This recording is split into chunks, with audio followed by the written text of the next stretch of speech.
much of an ideological sort of... well, there is, and I hate that word, but... well, again, there is... that word that you don't agree there with is a difference that's pretty profound. It's that deep. is to the finality of the prophethood. We agree with that. Also, I think their understanding of God, I mean, I think that the Jewish understanding of God, technically they believe in one God, but I think if you go into their text, there's a lot of anthropomorphism that Muslims would reject. I think my basic take on it, I think we have to respect, and this is the Quranic picture, we have to respect other traditions, and I would include in that Hinduism, Buddhism, Shintoism, all of the wisdom traditions of the world. There's benefit in there. The Quran has a beautiful verse in which it says, what benefits people remains in the earth. Yes. And I think that the fact that those religions have remained in the earth is because there's benefit in them. If there wasn't benefit being derived, they wouldn't be here. Yeah. Are they the total truth? Do any one of them have the total truth? No. I don't believe that. I think Islam is the total truth, and that's why I'm committed to the Islamic tradition. And I would like to be able to offer, to present to other people of other traditions the possibility of even examining the proposition that there's no God but Allah and that Muhammad is the messenger of God. Just to examine the proposition as a possibility. But on the other hand, I recognize that it is a wisdom of God that there are various peoples on the planet, and they need to be honored and have their dignity, and we should respect them. And Muslims are told to defend other faiths. That we're told to defend the Jews from persecution, defend the Christians from persecution, not persecute them, to actually defend them. Especially the relationship now with the Jews is become so strained because of the political of question. Palestine. But as we reflect, look back in history, the relationship, I mean, at least the Jews were... the Jews used it. It was actually part of the Jewish liturgy in Morocco to pray for the Muslims. The rabbis dictated that because they said the victory of the Muslims meant security for Judaism, and the defeat of the Muslims meant a threat to the security of Judaism. So the Jews used to pray for Muslims for victory. And if you read Kohler's book on Jewish theology that was taught at the Jewish Theological Seminary in Massachusetts at the turn of the century, he said very clearly that that rabbinical tradition teaches that Muhammad sallallahu alaihi wasallam was a vehicle of God. So they actually traditionally believed that. They saw him as a part of providence. They didn't see him as evil, but they did not accept the finality of his messengership because they believed that the Messiah was to come to them, and that would be the... We believe Jesus was the Messiah. They missed the boat. And Jesus was the Messiah. And that's why the Muslims are always amazed at Jews and Christians, because one, we name our children Moses. I've met so many Palestinians named Musa. I mean, what an amazing thing for a Palestinian to name his child Musa after the prophet of the Jews. And yet, have you ever met an Israeli named Muhammad? No. And Rabin's wife, Leah Rabin, because she knew who killed her husband, said, I would rather my children marry Palestinians than some Israelis. Right? So it's rare to see a type of unbiased... Right, but the historical interaction, you just comment on that a little bit of Jews within Islam.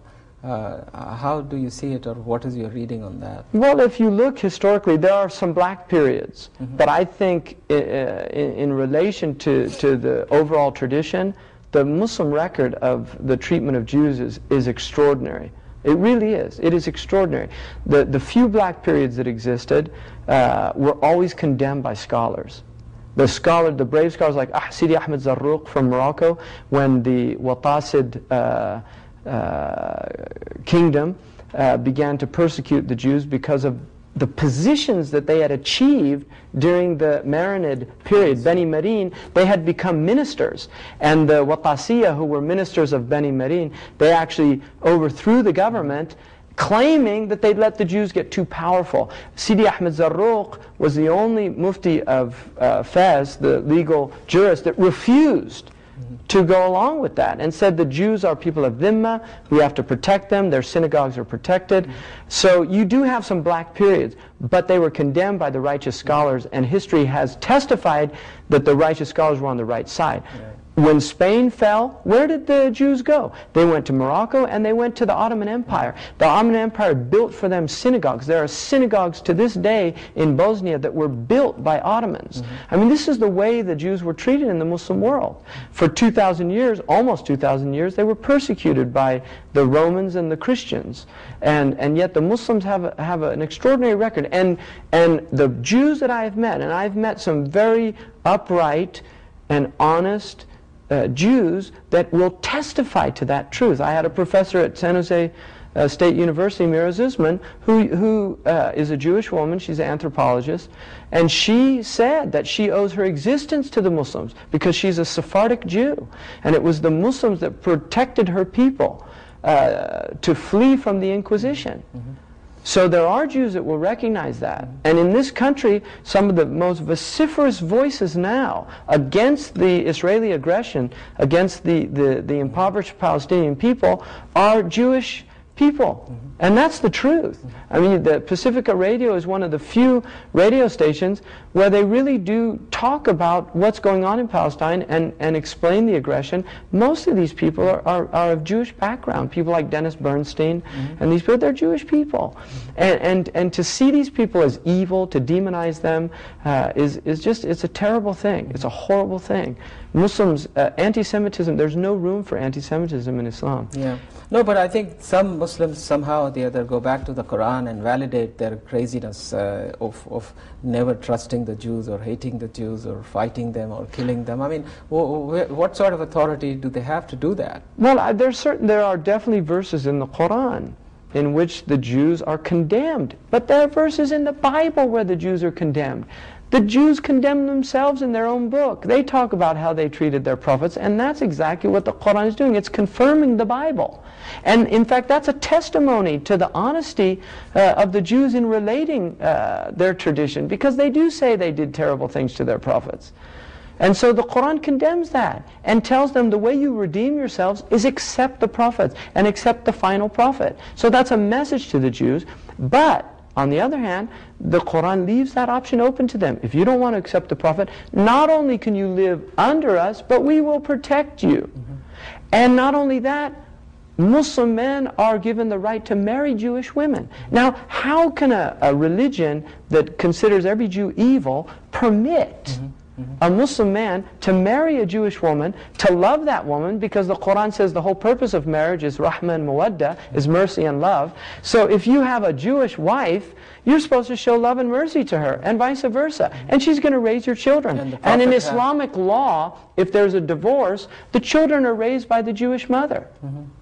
And the Prophet. So how can we demonize a people by that? Right. But there are verses in the Quran that remind us that the people that have the most animosity towards Islam are the Jewish people. That doesn't mean every Jewish person.